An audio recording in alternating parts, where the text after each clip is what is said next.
وَإِذَا الْمَوْءُودَةُ سُئِلَتْ بِأَيِّ ذَنبٍ قُتِلَتْ، قیامت کے دن جس لڑکی کو زمین میں زندہ گاڑ دیا گیا تھا، اس لڑکی کو بلایا جائے گا اور پوچھا جائے گا تیرے ماتا پتا نے، تیرے ماں باپ نے کس جرم کی سزا تجھ کو دی تھی، کیوں مارا تھا، تجھ کو کیوں قتل کیا تھا؟ جس سماج میں بیٹی کو کلنک مانا جاتا تھا، اسلام نے آ کر کے شکشا اور تعلیم دی، بیٹی کلنک نہیں ہے، بیٹی بوجھ نہیں ہے، بیٹی آپ کو جنت کا ٹکٹ دینے کے لیے آئی ہے۔ اللہ کے نبی فرماتے ہیں من آل جاریتین حتی تبلغا، جس نے 2 بیٹیوں کی پرورش کر لی، 2 بیٹیوں کو پالا، یہاں تک کہ وہ بیٹیاں جوان ہو گئیں، ان کی صحیح طریقے سے ان کی شادی کر دی، ان کی ذمہ داری ادا کر دی، اللہ کے نبی فرماتے ہیں کہ وہ آدمی جنت میں میرے ساتھ رہے گا جیسے یہ دونوں انگلیاں ایک دوسرے سے سٹی ہوئی ہیں۔ بیٹیوں کا باپ جنت میں اللہ کے نبی کے ساتھ جائے گا۔ یہ بیٹے کی پرورش پر اسلام نے یہ ریوارڈ دیا ہے، یہ بدلہ دیا ہے نا۔ میری پیاری ماں اور بہنوں، آج دنیا کہتی ہے اسلام نے عورت کے ساتھ بڑا اتیاچار کیا ہے، اسلام نے عورت کو بچہ پیدا کرنے کی مشین بنا دیا ہے۔ اور معاف کیجئے گا، کچھ ہمارے میڈیا والے، کچھ ہمارے بالی ووڈ کے فلم والے، انہوں نے بھی کچھ ایسی امیج بنا دی۔ اسلام کیا ہے؟ حلالہ۔ اسلام میں حلالہ کا حکم دیا گیا، شوہر نے بیوی کو طلاق دے دیا، طلاق طلاق طلاق، اور اس کے بعد فتویٰ یہ دیا جاتا ہے کہ حلالہ کرے گی عورت، اور اس کا سگا سسر اس کے ساتھ حلالہ کرتا ہے۔ اس طریقے کی مانسکتا بالی ووڈ کی فلموں نے دکھائی، جبکہ نہ طلاق کا ایسا کوئی کانسیپٹ اسلام میں ہے، نہ حلالہ کا کوئی ایسا کانسیپٹ اسلام۔ ابھی پٹنہ کے ایک ہمارے ڈرائیور صاحب ہیں، یادو جی ہیں، ہمارے ساتھ وہ آئے تھے کل جھارکھنڈ میں ایک پروگرام میں، راستے میں طلاق کی بات نکلی تو میں نے ان کو سمجھایا کہ بھئی پہلے یہ سمجھو کہ اسلام میں طلاق کا آپشن کیوں رکھا گیا۔ اسلام میں طلاق کا پورا ایک پروسیس ہے۔ اسلام یہ کہتا ہے کہ جب پتی پتنی کے بیچ میں، میاں بیوی کے بیچ میں جب نباہ کی کوئی صورت نہیں ہے، یہ طے ہو گیا کہ دونوں ساتھ میں نہیں رہ سکتے، لڑکی کے مائکے والے بھی بیٹھ گئے، لڑکے کے گھر والے بھی بیٹھ گئے، اور آپس میں ڈسکس ہو گیا، بات ہو گئی، اور یہ طے ہو گیا کہ لڑکا لڑکی ساتھ میں نہیں رہ سکتے، تو اب قرآن کہتا ہے کہ 1 طلاق دے گا لڑکا، شوہر اپنی بیوی کو 1 طلاق دے گا، اور 1 طلاق دینے کے بعد وہ عورت 3 پیریڈ آنے تک، 3 ماسک آنے تک، یا یہ کہہ لیجئے کہ 3 مہینے تک اسی شوہر کے گھر میں رہے گی۔ اگر اس 3 مہینے میں دونوں پتی پتنی کا، میاں بیوی کا دل پگھل جائے اور دونوں ساتھ میں رہنا شروع کر دیں تو کوئی بات نہیں، 1 طلاق کنسیڈر کر لی گئی۔ جو 3 طلاق کا آپشن ہے، 1 طلاق آپ کی لیپس ہو گئی، زندگی سے ختم ہو گئی، لیکن آپ میاں بیوی کی حیثیت سے رہ سکتے ہیں۔ اگر 3 مہینے کا پیریڈ ختم ہو گیا تو رشتہ ٹوٹ گیا، نکاح ختم ہو گیا، لیکن دوبارہ اگر میاں بیوی کی حیثیت سے رہنا چاہتے ہیں تو شوہر دوبارہ اسی عورت سے نکاح کر سکتا ہے۔ اور ان فیوچر، آئندہ پھر کبھی اگر میاں بیوی میں جھگڑا ہو گیا اور پھر ایک دوسرے کو سمجھانے کے سارے طریقے ناکام ہو گئے تو شریعت یہ کہتی ہے کہ اب دوسری طلاق کا آپشن شوہر استعمال کر سکتا ہے۔ 1 طلاق دے گا اور یہ اس کی زندگی میں دوسری طلاق ہوگی۔ جب وہ دوسری طلاق دے گا تو پھر 3 مہینے کا ٹائم اس کو ملے گا۔ 3 مہینے کے اندر اگر دونوں واپس اپنی زندگی کو نارمل کر لیتے ہیں تو بہت اچھی بات ہے، اگر نارمل نہیں کرتے ہیں، 3 مہینہ گزر جاتا ہے تو رشتہ ختم ہو جائے گا، لیکن دونوں دوبارہ میاں بیوی بننا چاہیں تو نیا نکاح کر سکتے ہیں۔ لیکن پھر تیسری طلاق کا جب آپشن آئے گا تو اب قرآن کہتا ہے کہ اب آپ نے سوچ سمجھ کر کے جتنا آپ کو مہلت ملنی تھی مہلت مل چکی، اب تیسری طلاق آپ کی بندوق کی آخری گولی ہے، اب اس کو بہت سوچ سمجھ کے استعمال کرنا ہے۔ اگر آپ نے تیسری طلاق دے دی تو قرآن کہتا ہے فَلَا تَحِلُّ لَهُ حَتَّى تَنْكِحَ زَوْجًا غَيْرَهُ، اب وہ عورت آپ کے لیے حلال نہیں ہو سکتی۔ ہاں، ایک آپشن یہ بن سکتا ہے کہ وہ عورت کسی اور مرد کے ساتھ اگر اس کا نکاح ہوتا ہے رضامندی کے ساتھ، پری پلان نہیں، پہلے سے طے کر کے نہیں، ایک رات کی شادی نہیں، اگر وہ عورت نارملی طریقے سے کسی دوسرے مرد سے نکاح کرتی ہے اور وہ مرد مر جاتا ہے یا کسی وجہ سے طلاق دے دیتا ہے تو اب پھر سے یہ دونوں میاں بیوی دوبارہ آپس میں نکاح کر سکتے ہیں۔ کیونکہ اسلام اتنا سخت کیوں ہے تیسری طلاق کے معاملے میں؟ کیونکہ ایک لمبا پروسیجر آپ گزار چکے ہیں، پوری مہلت آپ کو دی جا چکی ہے اور اب آپ کو مہلت نہیں ملے گی۔ ہم نے کیا کیا؟ ہم نے طلاق کے اس پورے پروسیس کو خراب کر ڈالا اور طلاق طلاق طلاق بول کر کے ہم نے بیوی کو طلاق دیا. اب اس میں کچھ علماء نے یہ فتویٰ دے دیا کہ صاحب وہ 3 طلاق ہو گئی اور اس کے بعد اب شوہر کو پچھتاوا ہو رہا ہے کہ میں نے کیسے طلاق دے دیا. تو وہاں حلالہ کی بات آتی ہے. معاف کیجئے گا میرے بھائیوں، اس حلالہ کا جس کو بالی ووڈ میں پروموٹ کیا جا رہا ہے، جس کو فلموں میں دکھایا جا رہا ہے، اس حلالہ کا اسلام سے کوئی تعلق نہیں ہے. اسلام بہت صاف ستھرا دین ہے. اس میں ایک عورت کی ڈگنیٹی، ایک عورت کے سمان اور ایک عورت کی عزت کا پورا لحاظ رکھا گیا ہے. ارے اسلام تو وہ دین ہے جو یہ کہتا ہے کہ اگر کسی عورت کے اوپر آپ نے زنا کی تہمت لگا دی، کسی عورت کے چرتر پر آپ نے انگلی اٹھا دی، کسی عورت کے اوپر آپ نے غلط آروپ لگا دیا اور آروپ ثبت نہیں کر پائے، الزام ثابت نہیں کر پائے، تو قرآن کیا کہتا ہے؟ ان الذین یرمون المحصنات ثم لم یاتوا باربعۃ شہداء فاجلدوہم 80 جلدہ. جو ایسی پاک دامن عورتوں کے اوپر غلط آروپ لگاتے ہیں ان کو 80 کوڑے مارے جائیں گے. اسلامی قانون میں، اسلامی عدالت میں یہ سزا ہے کہ ان کو 80 کوڑے مارے جائیں گے. اے عورتوں، تمہارا یہ سمان ہے کہ تمہارے چرتر پر انگلی اٹھانے والا اس کو 80 کوڑے کی سزا دی جائے گی. اور اگر کوئی کسی عورت کا ریپ کر دے تو غیر شادی شدہ کو 100 کوڑے مارے جائیں گے اور شادی شدہ کو تو سزائے موت دے دی جائے گی. یہ ریپ کرنے والے کی سزا ہے، یہ انلیگل طریقے سے مرد اور عورت کے ریلیشن شپ بنانے کی سزا ہے. اسلام سے بڑا انسانیت کا احترام اور مانوتا کا سمان کون سکھاتا ہے میرے ساتھ؟ اسلام رائٹ ٹو ایکسپریشن بھی دیتا ہے، رائٹ ٹو اسپیچ بولنے کی آزاد، رائٹ ٹو ریلیجین مذہب کی آزادی بھی دیتا ہے. اسلام میں کوئی زور زبردستی نہیں. یہ جو کہا جاتا ہے نا جبری دھرم پریورتن، اسلام میں جبری دھرم پریورتن کی کوئی گنجائش نہیں. اسلام کوئی زبردستی کے سودے کا نام ہے ہی نہیں. لا اکراہ فی الدین، دین کے اندر کوئی زور زبردستی نہیں ہے. قد تبین الرشد من الغی، ہدایت کا راستہ بالکل کلیئر ہو چکا ہے. سچ کیا ہے، جھوٹ کیا ہے، حق کیا ہے، باطل کیا ہے، بالکل کلیئر ہو چکا ہے. اب جس کو سچائی کو سویکار کرنا ہے وہ کر لے، جس کو نہیں کرنا ہے وہ کر لے، اس کو اللہ سزا دے گا. ہمیں کسی کے اوپر زور زبردستی کرنے کا کوئی ادھیکار نہیں ہے. اسلام میں رائٹ ٹو ایجوکیشن، تعلیم حاصل کرنے، کسی کو تعلیم حاصل کرنے کے حق سے آپ محروم نہیں کر سکتے. لڑکا ہو، لڑکی ہو، 50 سال کا بوڑھا بھی ہو، اگر وہ تعلیم حاصل کرنا چاہے، علم حاصل کرنا چاہے، اسلام نے کوئی لمٹ نہیں رکھی، کوئی پابندی نہیں رکھی. اسلام ہمیں تعلیم حاصل کرنے کا حکم دیتا ہے. اللہ کے نبی فرماتے ہیں طلب العلم فریضۃ علی کل مسلم، ہر مسلمان کی ڈیوٹی ہے، ہر مسلمان کی ذمہ داری ہے کہ وہ علم حاصل کرے. اور علم میں سب سے ضروری ہے وہ اپنے کریٹر کو پہچانے، اپنے نرماتا کو پہچانے، اپنے رچنا کار کو پہچانے، اپنی زندگی گزارنے کا طور طریقہ سیکھ لے، اپنے دین کی بیسک باتیں سیکھ لے.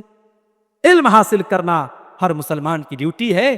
دین کا بیسک علم سیکھنا ہر مسلمان کی ذمہ داری ہے. میرے ساتھ یہاں تک قرآن کہتا ہے ان الذین یکتمون ما انزلنا من البینات والہدی من بعد ما بیناہ للناس فی الکتاب اولئک یلعنہم اللہ ویلعنہم اللائنون.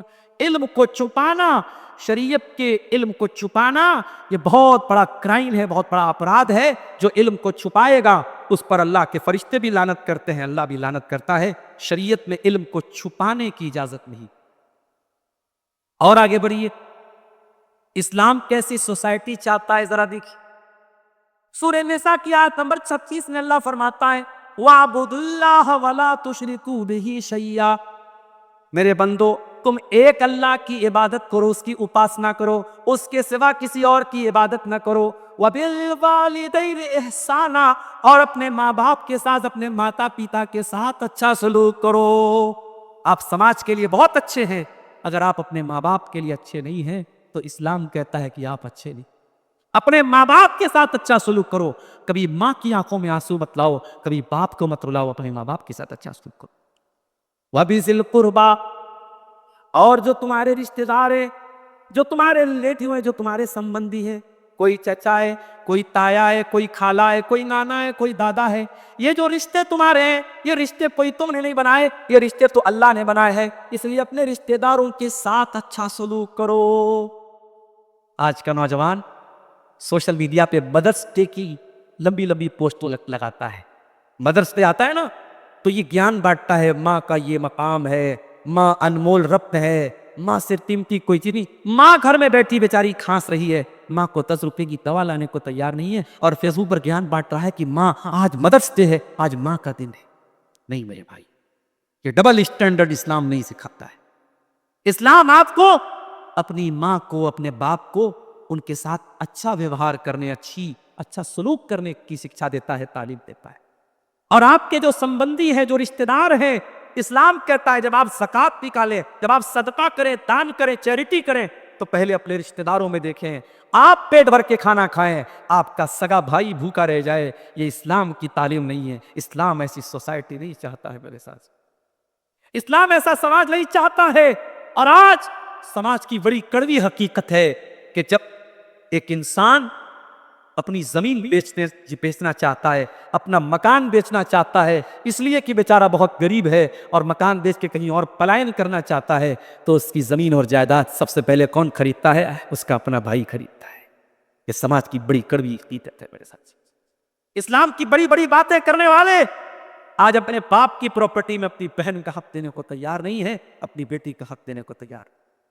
اور بہن اگر آ کر کے مانگ لے کہ بھیا میرے باپ کی پراپرٹی، میرے باپ کی زمین، میرے باپ کی جائیداد، میرے باپ کے پیسے میں شریعت نے میرا بھی حق بتایا ہے، وہ دے دے، تو بھائی کہتا ہے بہن سے زمین دے دوں گا، جائیداد دے دوں گا، مگر زندگی بھر کے لیے رشتہ توڑ دوں گا۔ اگر رشتہ رکھنا ہے تو زمین دوبارہ مت مانگنا، جائیداد دوبارہ مت۔ اور ایک بات بولتا ہوں جموئی والوں کہ جن لوگوں نے اپنی بہن بیٹیوں کا حق چھینا ہے، کبھی وہ مر جائے نا تو ان کے جنازے میں ضرور جا، کسی اور کے جنازے میں جانا چاہے مت جانا۔